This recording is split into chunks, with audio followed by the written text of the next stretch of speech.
सत्य असेल तेच दिसेल.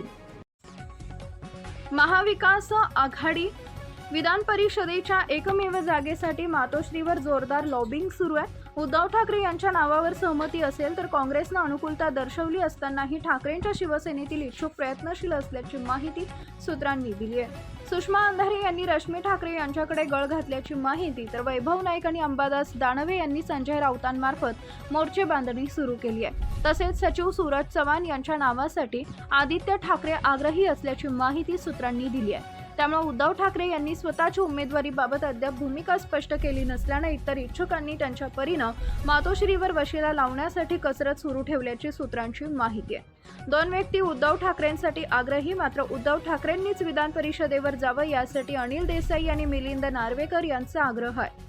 उद्यापासून उमेदवारी अर्ज दाखल करायला सुरुवात होणार आहे. अद्यापही महायुती किंवा मवियाचा उमेदवार गुलदस्त्यात असल्याने या एकमेव जागेवरून कोण निवडणूक लढवणार हे पाहावं लागणार आहे. भारत निवडणूक आयोगानं 16 एप्रिल 2026 रोजी महाराष्ट्र विधान परिषदेच्या 9 रिक्त जागांसाठी आमदारांकडून निवड द्विवार्षिक निवडणुकीचा कार्यक्रम जाहीर केलाय. या 9 सदस्यांचा कार्यकाळ 13 मे 2026 रोजी संपत आहे. अर्ज दाखल करण्याची शेवटची तारीख 30 एप्रिल आहे. 2 मे रोजी अर्जाची छाननी केली जाणार असून अर्ज मागे घेण्याची शेवटची तारीख 4 मेची आहे. 12 मे रोजी सकाळी 9 ते दुपारी 4 दरम्यान मतदान पार पडणार असून त्याच दिवशी सायंकाळी 5 वाजता निकाल लागणार आहे. 13 मे रोजी निवडणूक प्रक्रिया पूर्ण झाल्याची घोषणा निवडणूक आयोगाकडून केली जाईल.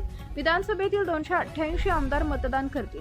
उमेदवार संख्येवर ही निवडणूक बिनविरोध किंवा मतदान महत्त्वाचं ठरणार आहे. यात सिंगल ट्रान्सफरेबल वोट सुद्धा पद्धत वापरली जाते. एका उमेदवारीसाठी कोटा सुमारे 28 मतं लागतात. भाजप प्लस शिवसेना एकनाथ शिंदे, राष्ट्रवादी अजित पवार यांच्या आमदारांची संख्या 230 ते 235 दरम्यान असून या संख्येनुसार त्यांच्या संभाव्य जागांची संख्या 8 इतकी आहे. त्यातही 5 जागांवर भाजपा लढणार असून 2 जागांवर एकनाथ शिंदेची शिवसेना आणि 1 जागा अजित पवारांच्या राष्ट्रवादीला मिळेल असं सांगितलं जात आहे. Subscribe now and press the bell icon. Never miss an update.